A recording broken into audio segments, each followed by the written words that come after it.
بسم اللہ الرحمن الرحیم۔ اگر آپ کے بال بہت زیادہ گرنے لگیں تو زیتون اور ناریل کا تیل مکس کر کے استعمال کیا کریں۔ پانی زیادہ پینے والے انسان کی جوانی دیر تک برقرار رہتی ہے اور سکن کے مسائل زندگی بھر نہیں ہوتے۔ ناظرین، غزوہ ذات الرقاع سے واپسی پر آپ صلی اللہ علیہ وآلہ وسلم نے صحابہ کرام کو ایک مقام پر پڑاؤ ڈالنے کا حکم دیا تو صحابہ نے اسی جگہ قیام کیا۔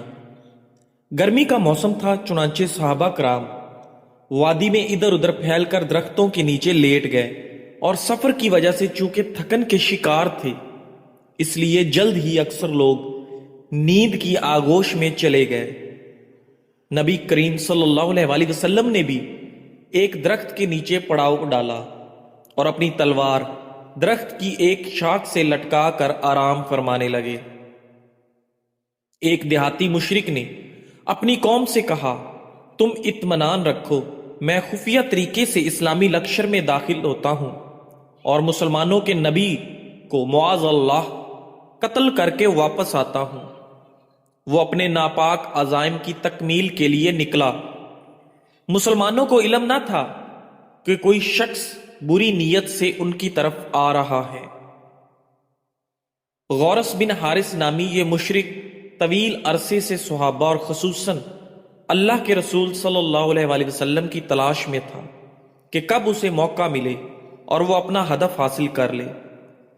جب اللہ کے رسول صلی اللہ علیہ وآلہ وسلم سو گئے تو یہ مشرک دیہاتی آہستہ آہستہ اس درخت کی طرف بڑھا جس کے نیچے آپ صلی اللہ علیہ وآلہ وسلم آرام فرما رہے تھے۔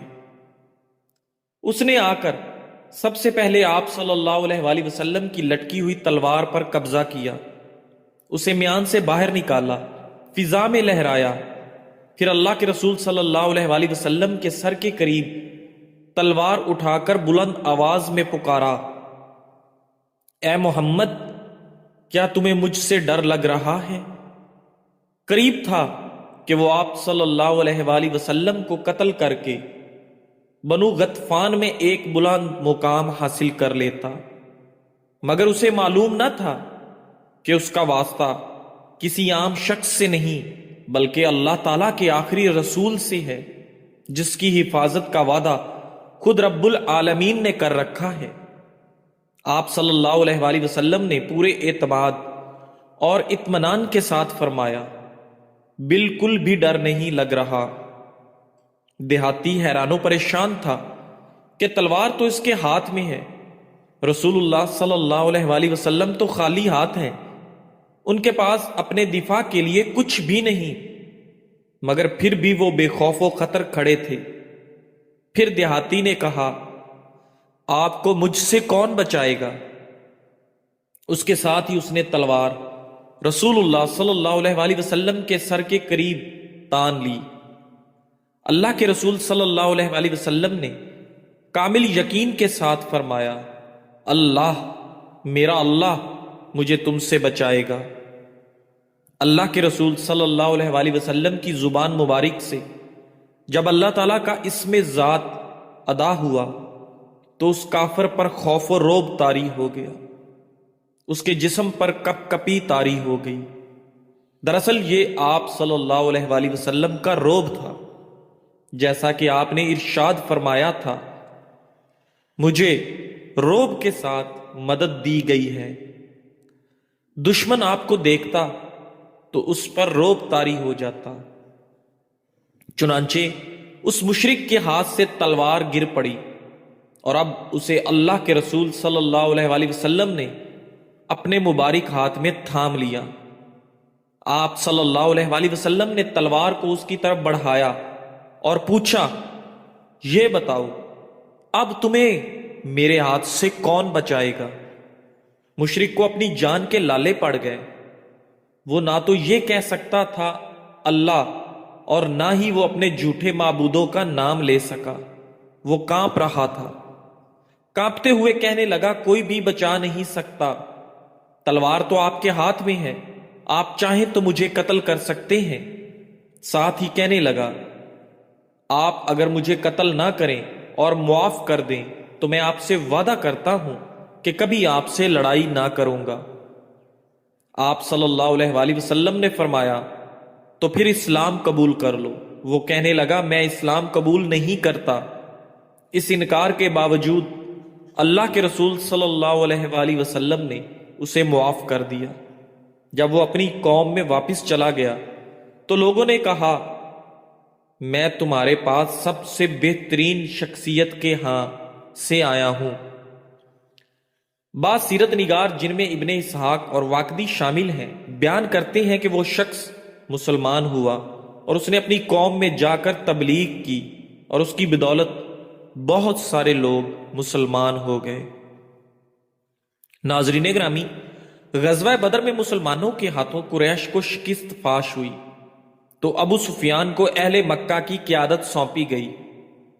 اس کا سب سے پہلا کام غزوہ بدر کا انتقام لینا تھا۔ اس نے عہد کیا کہ جب تک وہ غزوہ بدر کا انتقام نہ لے گا تب تک غسل جنابت کرے گا، نہ سر میں تیل ڈالے گا۔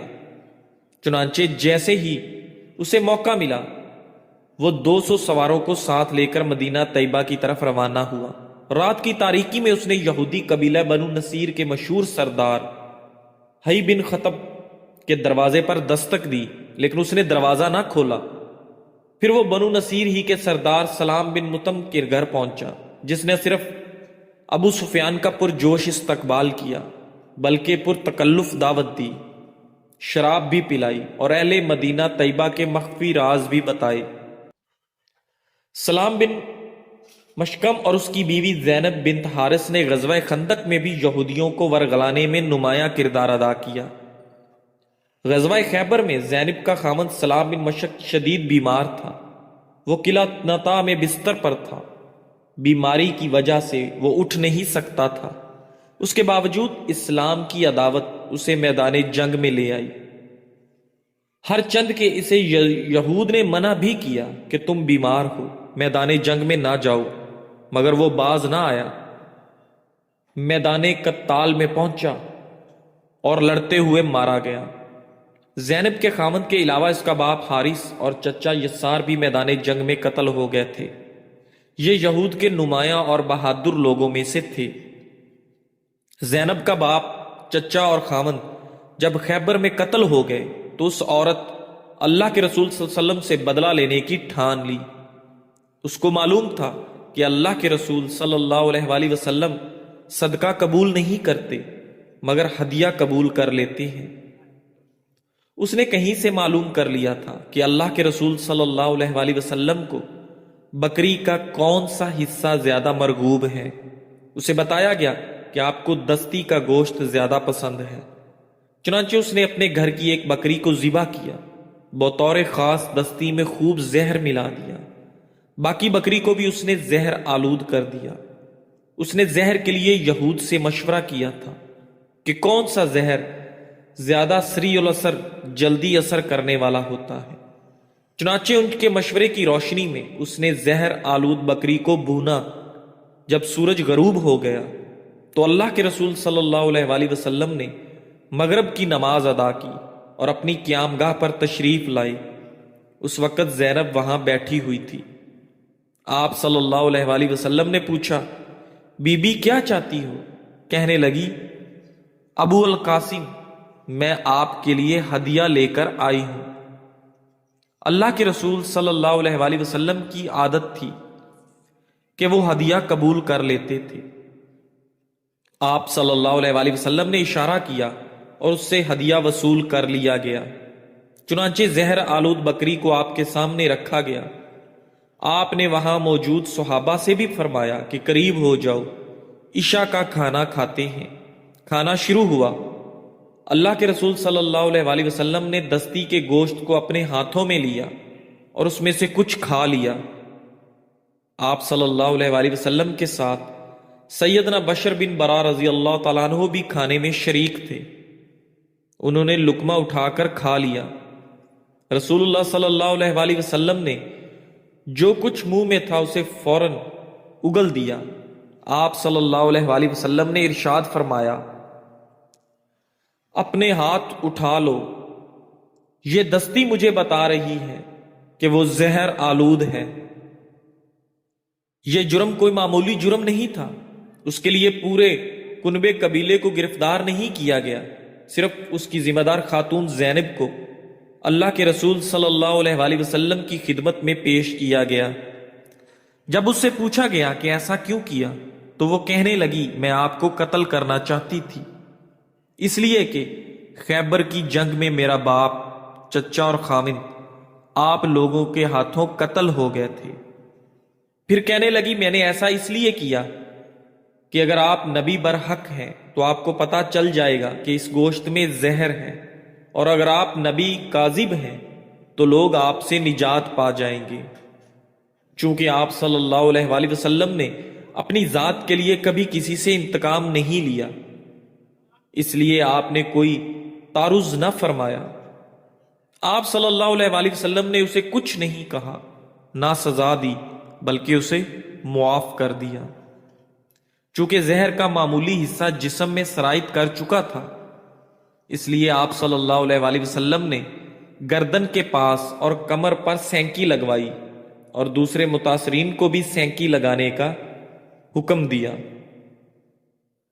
ساری روایات کا مطالعہ کرنے کے بعد جو خلاصہ نکلتا ہے اس کے مطابق بکری کا گوشت کھانے میں 3 یا 4 صحابہ شریک ہوئے، ان میں سے صرف بشر بن برا رضی اللہ تعالیٰ عنہ نے ہی لقمہ کھایا تھا، اس لیے ان کی تھوڑی ہی دیر بعد وفات ہو گئی۔ اللہ کے رسول صلی اللہ علیہ وآلہ وسلم نے ہاتھ روک لیا تھا، وہ زہر انتہائی مہلک تھا۔ اللہ کے رسول بھی مرض الوفات میں اس زہر کی تکلیف محسوس فرماتے رہے۔ امام بخاری اپنی صحیح میں روایت نقل کرتے ہیں کہ آپ صلی اللہ علیہ وآلہ وسلم مرض الموت میں فرما رہے تھے، عائشہ، میں نے جو کھانا خیبر میں کھایا تھا اس کی تکلیف برابر محسوس کرتا رہا ہوں، اس وقت بھی مجھے ایسے محسوس ہو رہا ہے جیسے اس زہر کی وجہ سے میری شارگ کٹ رہی ہے۔ جہاں تک زینب بنت حارث کا تعلق ہے تو روایات کے مطابق اس کو اللہ کے رسول صلی اللہ علیہ وآلہ وسلم نے معاف کر دیا تھا، مگر جب بشر بن برا رضی اللہ تعالیٰ عنہ اس زہر کے اثر سے وفات پا گئے تو اس عورت کو بشر کے ورثا کے حوالے کر دیا گیا، جنہوں نے اسے قصاص میں قتل کر دیا۔ ناظرین گرامی، اگر آپ وزن کم کرنا چاہتے ہیں تو بہت زیادہ خشک ناریل کھانے سے گریز کریں، اسے اعتدال میں کھائیں یا اس سے مکمل پرہیز کریں۔ جو لوگ وزن کم کرنا چاہتے ہیں انہیں خشک ناریل کھاتے وقت احتیاط کرنی چاہیے۔ خشک ناریل میں کیلوریز اور چکنائی ہوتی ہے، اس لیے خشک ناریل کھانے سے وزن بڑھ سکتا ہے۔ ناظرین گرامی، حضرت ابو ہریرہ رضی اللہ تعالیٰ عنہ سے روایت ہے کہ نبی کریم صلی اللہ علیہ وآلہ وسلم نے ارشاد فرمایا، 7 آدمی ہیں جن کو اللہ تعالیٰ اپنی رحمت کے سایہ میں ایسے دن جگہ عطا فرمائیں گے جس دن اس کے سایہ کے علاوہ کوئی سایہ نہ ہوگا۔ نمبر 1، عادل بادشاہ، وہ جوان جو جوانی میں اللہ تعالیٰ کی عبادت کرتا ہو، وہ شخص جس کا دل ہر وقت مسجد میں لگا رہتا ہو۔ 2 ایسے شخص جو اللہ تعالیٰ کے لیے محبت رکھتے ہوں، ان کے ملنے اور جدا ہونے کی بنیاد یہی ہو۔ وہ شخص جس کو کوئی اونچے خاندان والی حسین عورت اپنی طرف متوجہ کرے اور وہ کہہ دے کہ میں تو اللہ تعالیٰ سے ڈرتا ہوں۔ وہ شخص جو اس طرح چھپا کر صدقہ کرے کہ بائیں ہاتھ کو بھی خبر نہ ہو کہ دائیں ہاتھ نے کیا خرچ کیا ہے۔ وہ شخص جو اللہ تعالیٰ کا ذکر تنہائی میں کرے اور آنسو بہنے لگے۔ ناظرین گرامی، سردی کے موسم میں پٹھوں کی کمزوری اور ہڈیوں کے درد کے لیے بہترین آزمودہ ٹوٹکا: 1 گلاس نیم گرم دودھ میں 1 چمچ شہد اور آدھی چمچ کلونجی باریک پیسی ہوئی ملا کر رات سونے سے پہلے پی لے۔ اس سے جسم کو گرمائش ملتی ہے، درد میں آرام آتا ہے، اعصاب مضبوط ہوتے ہیں اور نیند بھی پرسکون آتی ہے۔ تھکاوٹ اور کمزوری کے شکار افراد کے لیے خشک ناریل فائدہ مند ہوتا ہے۔ خشک ناریل میں موجود کیلوریز اور صحت بخش چربی توانائی کا ایک اچھا ذریعہ ہے، اسے کھانے سے تھکاوٹ کم ہوتی ہے۔ خشک ناریل میں موجود غذائی اجزاء مدافعتی نظام کو بڑھانے میں مدد کرتے ہیں۔ خشک ناریل کیلشیم اور میگنیشیم کا ایک اچھا ذریعہ ہے جو ہڈیوں کو مضبوط بنانے میں مدد کرتا ہے۔ مزید یہ کہ خشک ناریل صحت کے بہت سے مسائل سے بچنے کے لیے بھی اچھا ہے۔ خشک ناریل کھانے سے کھانسی میں مبتلا افراد کو راحت مل سکتی ہے، البتہ اس کے زیادہ استعمال سے ہمیں گریز کرنا چاہیے۔ ناظرین گرامی، رسول اللہ صلی اللہ علیہ وآلہ وسلم نے فرمایا، طاقتور مومن اللہ کے نزدیک کمزور مومن کی نسبت بہتر اور زیادہ محبوب ہے، جبکہ خیر دونوں میں موجود ہے۔ جس چیز سے تمہیں حقیقی نفع پہنچے اس میں حرص کرو اور اللہ سے مدد مانگو، اور کمزور نہ پڑو، مایوس ہو کر نہ بیٹھ جاؤ۔ اگر تمہیں کوئی نقصان پہنچے تو یہ نہ کہو کاش میں اس طرح کرتا تو ایسا ایسا ہوتا، بلکہ یہ کہو یہ اللہ کی تقدیر ہے، وہ جو چاہتا ہے کرتا ہے۔ اس لیے کہ حسرت کرتے ہوئے کاش کہنا شیطان کے عمل کے دروازے کو کھول دیتا ہے۔ ناظرین گرامی، باجرہ آئرن، میگنیشیم اور اینٹی آکسیڈنٹ سے بھرپور اناج ہے جو سرد موسم میں کمزوری، تھکاوٹ اور پٹھوں میں کھچاؤ کم کرنے میں مدد دیتا ہے۔ سردیوں میں ہاضمہ سست پڑ جاتا ہے۔ باجرے میں موجود فائبر قبض، گیس اور بھاری پن سے نجات دیتا ہے اور آنتوں کی حرکت بہتر بناتا ہے۔ چونکہ باجرہ گلوٹن فری ہے، اس لیے حساس معدے والے افراد کے لیے بھی موزوں ہے۔ ناظرین، روایات میں آتا ہے کہ ایک دفعہ سلیمان علیہ السلام اپنے ساتھیوں کے ساتھ ایک چڑے کے پاس سے گزرے جو کسی چڑیا کے گرد چکر کاٹ رہا تھا۔ سلیمان علیہ السلام نے اپنے ساتھیوں سے پوچھا، جانتے ہو یہ کیا کہہ رہا ہے؟ ساتھیوں نے کہا، اللہ کے نبی بتائیے کیا کہہ رہا ہے؟ فرمایا، یہ اس چڑیا سے اپنے رشتے کی بات چلا رہا ہے اور کہہ رہا ہے مجھ سے شادی کر لو۔ دمشق کے جس بالا خانے میں کہو گی تمہیں رکھوں گا۔ حالانکہ دمشق کے بالا خانے پتھروں سے بنے ہیں، وہاں پرندے نہیں رہ سکتے، لیکن ہر رشتہ مانگنے والا یوں ہی سبز باغ دکھاتا ہے۔ زندگی ہمیشہ ویسی نہیں ہوتی جیسی ہم چاہتے ہیں، کبھی سب کچھ ہمارے مطابق نہیں ہوتا، مگر جو زندگی ہمیں ملی ہے اسے شکر کے ساتھ قبول کرنا چاہیے۔ حالات جیسے بھی ہوں، ان میں خوبصورتی تلاش کرنا اور مسکراتے رہنا ہی زندگی ہے۔ آسمان سے صرف بارش ہوتی ہے، بارش برستی ہے، کامیابی کبھی نہیں برستی۔ کامیابی ان کے نصیب میں نہیں ہوتی جو انتظار کرتے ہیں، بلکہ کامیابی ان کے حصے میں آتی ہے جو قدم اٹھاتے ہیں اور لگاتار محنت کرتے رہتے ہیں۔ یاد رکھو، نصیب بھی اسی کا ساتھ دیتا ہے جو خود کوشش کرتے ہیں، جو تھکتے نہیں، جو رکتے نہیں۔ حقیقت کو قبول کریں اور مسکرا کر آگے بڑھ جائیں۔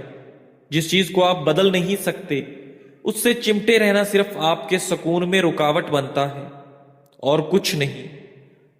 ناظرین، دنیا سے جانے والے مرحوم جبکہ دلوں سے جانے والے محروم ہوتے ہیں، تو کوشش کریں مرحوم بن جائیں، محروم نہ بنیں۔